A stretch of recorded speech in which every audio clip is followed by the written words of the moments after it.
Okay, I'm gonna do this fast so I don't get cry. Next is the man who helped save my life and sponsor me in recovery. I can't think of anyone who has touched more lives than this man. And he's gonna share a history of AA in Noblesville. Hiram Hash.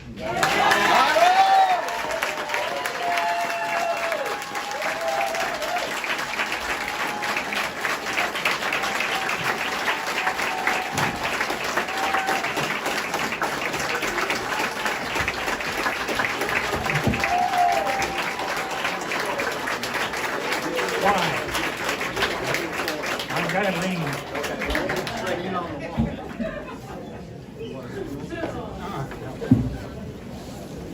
Hi, Derek. What a crowd. I'm a crier, so get over it.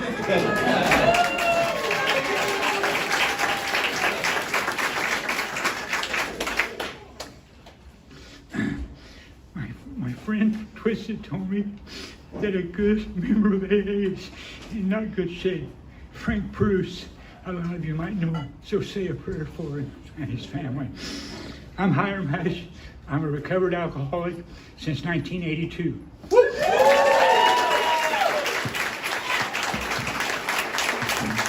That's not bragging, it's just the truth. Different songs as I was growing up. The summer of '61 was the greatest summer of my life. I lived in Hortonville, Indiana, went to Westfield High School and grade school. But anyway, Uncle Joe was a drunk of Hortonville. And his son was one of my best friends. And he'd get drunk on Friday and Saturday nights, and I'd stay at Leo's house and had bunk beds. Well, this one Saturday night, I slept on the bottom bunk. And Joe would always come in and say, "Come on, get up. Let's have a drink. Let's have a cigarette."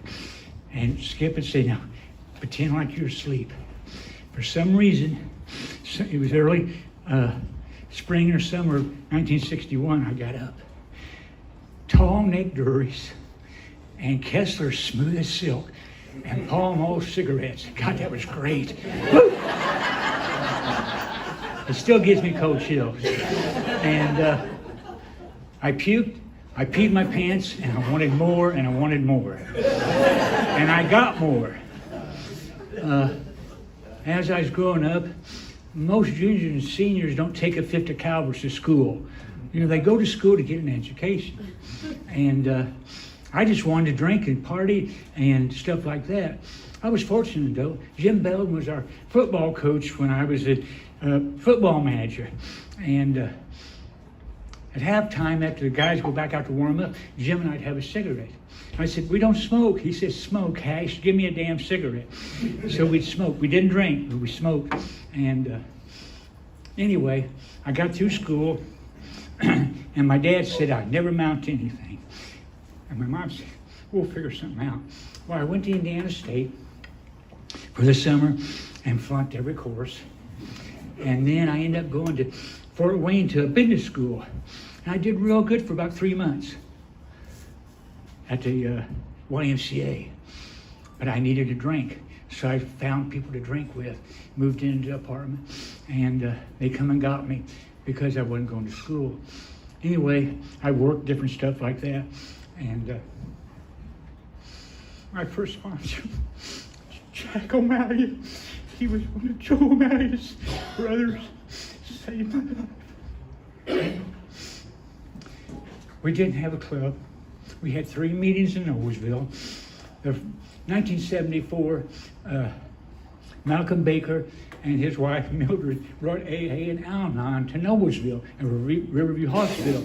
And some of you might know the old hospital where you pulled in, you go in the front door. Over here was the elevators and a waiting room and a receptionist. Then you turn to the right and there's a big conference room. That's where Al-Anon met. Then we go all the way through the furnace room, go to another door, and if you ever been to Suburban North, the front room, it was about the size of that room. Everybody smoked, had nasty donuts and nasty coffee, and that's how I got help.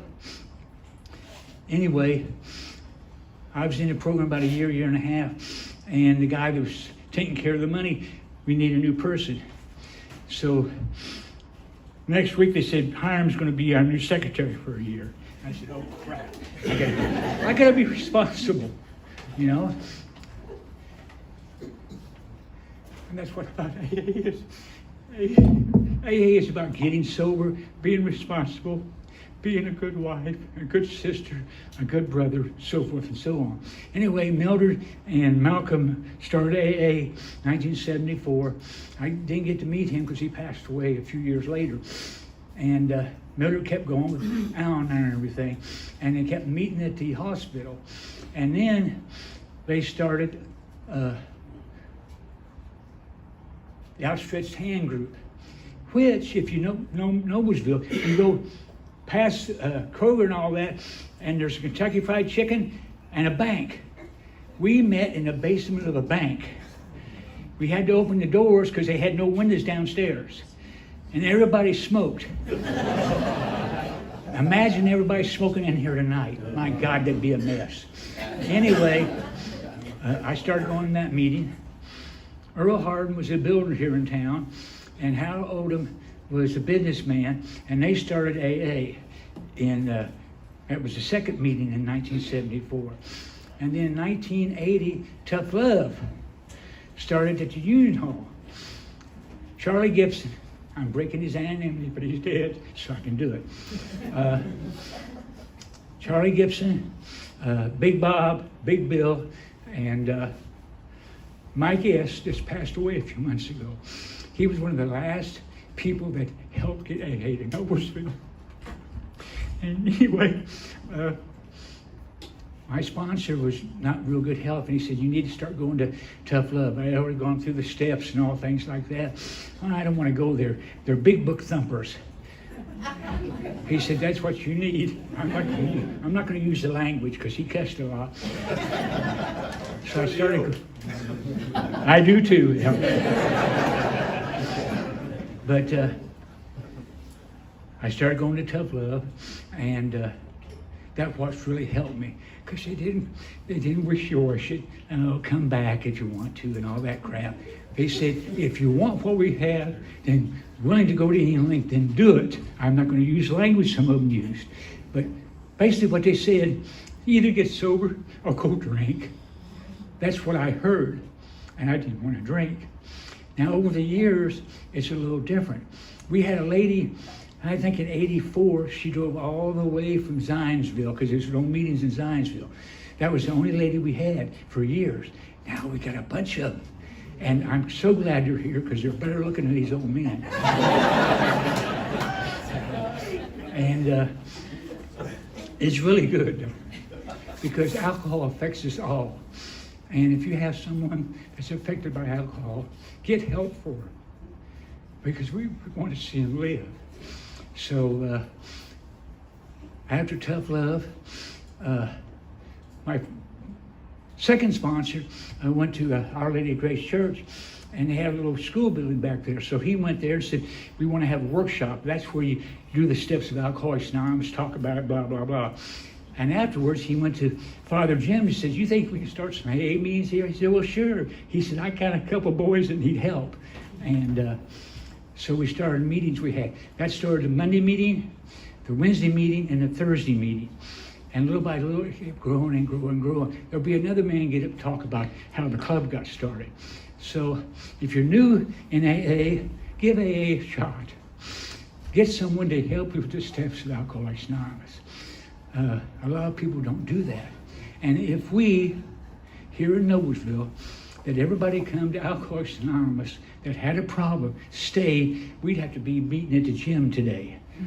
But that's the way it is. And this might sound crude to people, but this is what I was told. Some of us have to die for the rest of us to live, see? Unfortunately, that happens. But see, you don't have to die if you get your act together and do what you're told. A lot of us don't want to be told what to do. But see, I needed that. And I tried to suggest to my sponsees what to do.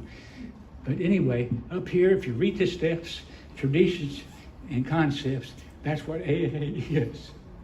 It's not just about getting coffee, getting donuts, and going to a meeting and then going home. It's about getting out and doing the work in society. So I think I've talked enough. I'm going to let James get up here and tell you a little about the club. And so nice to see a lot of family members here that support you.